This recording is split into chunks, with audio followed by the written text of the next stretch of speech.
अगर आपके electronic credit ledger में 15 लाख का बैलेंस है और आपकी जीएसटी आउटपुट टैक्स लायबिलिटी है 10 लाख, फिर भी आपको अपनी 1% जीएसटी पे करनी होगी through electronic cash ledger as per ITC restriction rule 86B, जिसे सीबीआईसी ने इंसर्ट किया था और इसे इफेक्ट में लाया गया था 21 जनवरी 2021 से। पर आज भी बहुत सारे पर्सन्स रूल 86B से अनअवेयर है, जिसकी वजह से वो उसे फॉलो नहीं करते और उन पर फिर जीएसटी नोटिसेस इशू किए जाते हैं। आज इस सेशन में हम आपके साथ डिस्कस करेंगे कि आखिर ये रूल 86B है क्या, ये किस पर एप्लीकेबल होगा और इसमें क्या रिस्ट्रिक्शंस लगाई जाती हैं। ऐसी कौन सी कंडीशंस है जब आप पर रूल 86B आप पर एप्लीकेबल नहीं किया जाएगा। इसे लाने का गवर्नमेंट का क्या पर्पस था, what are the objectives of inserting rule 86B, और यदि आप कोई भी नॉन कंप्लायंसेस करते हैं तो उसके क्या क्या कॉन्सिक्वेंसेस आपको फेस करने पड़ सकते हैं।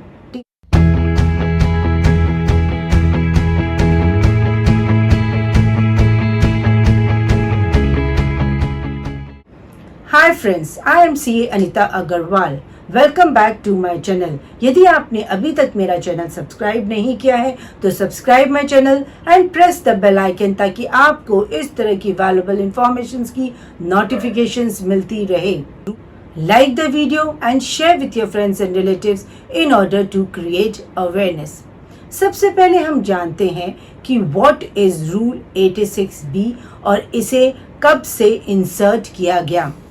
The government introduced Rule 86B in the CGST rule by notification number 94/2020 central tax, और इसे इफेक्टिव किया गया 1 जनवरी 2021 से। And the main purpose of inserting this rule, government का मेन पर्पस था in order to keep a control on fake invoicing. यदि आपके इलेक्ट्रॉनिक क्रेडिट लेजर में बैलेंस है, उसके बाद भी आपको अपनी जीएसटी आउटपुट टैक्स लायबिलिटी की पेमेंट अपने इलेक्ट्रॉनिक कैश लेजर से करनी पड़ेगी as per the rule 86B। अब ये रूल 86B किन पर्सन्स पर एप्लीकेबल किया जाता है। रूल 86B एप्लीकेबल किया जाता है उन रजिस्टर्ड पर्सन्स को जिनकी taxable supply in any month exceeds 50 lakh. यहाँ पर आपकी टैक्सेबल सप्लाई आपकी किसी भी फाइनेंशियल ईयर में नहीं देखी जाएगी। यदि आपकी टैक्सेबल सप्लाई किसी भी मंथ में 50 लाख को एक्सीड कर जाती है, उस केस में रूल 86B आप पर एप्लीकेबल किया जाएगा। यहाँ पर टैक्सेबल सप्लाई में एक्सक्लूड किया गया है exempted supplies and zero rated supplies, that is आपके एक्सपोर्ट्स को यहाँ पर एक्सक्लूड किया गया है।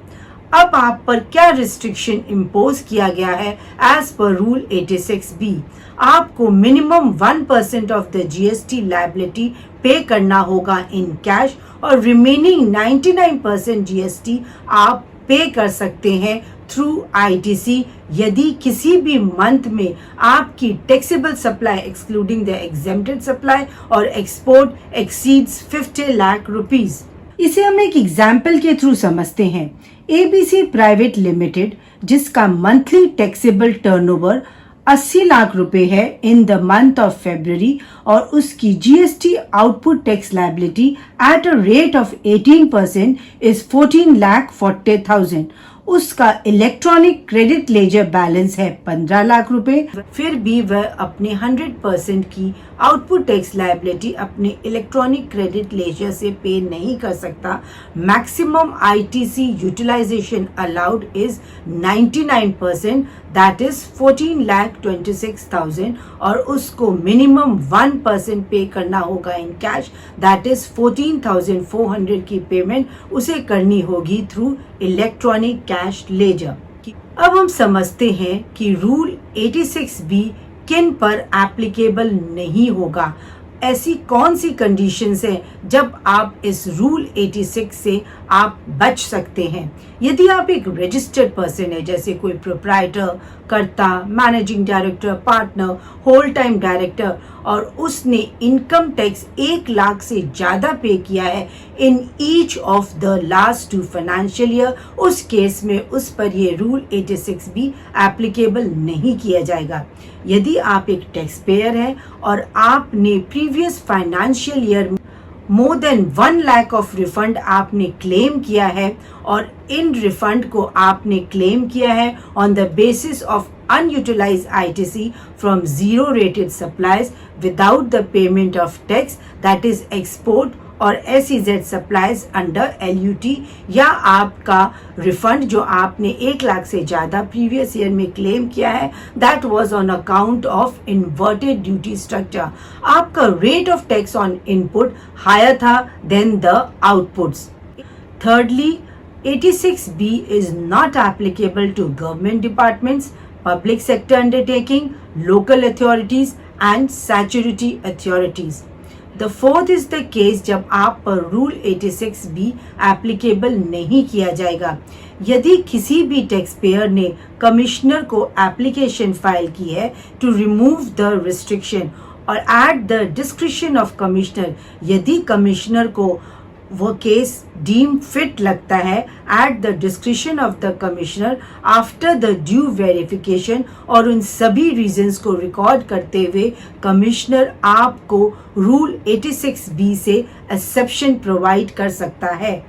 द फिफ्थ केस जब आप पर 86B एप्लीकेबल नहीं किया जाएगा, cumulative cash exception.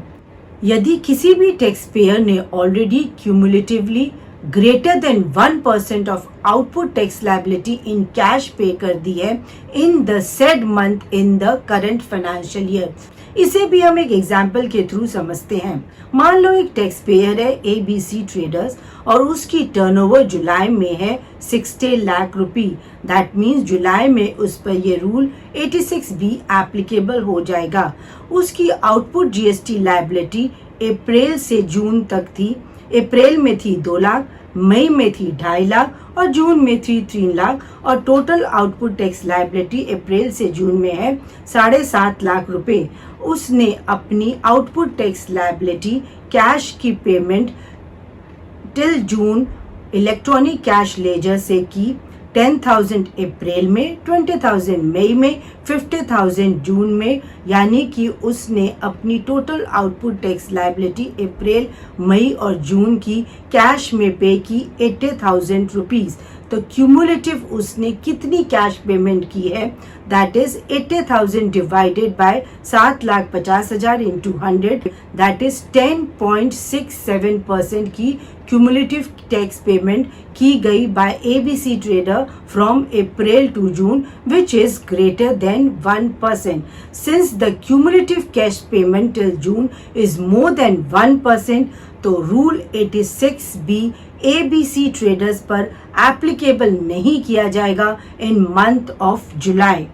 The 1% cash payment is calculated cumulative from the 1st April of the financial year to the current month, and if the condition is satisfied even in any month, Rule 86B will not be applicable.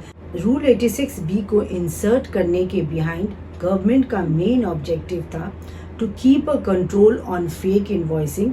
Fake invoicing की वजह से tax payers किसी भी तरह ITC का misuse न कर पाए। इसका major impact large tax payers पे ही होगा।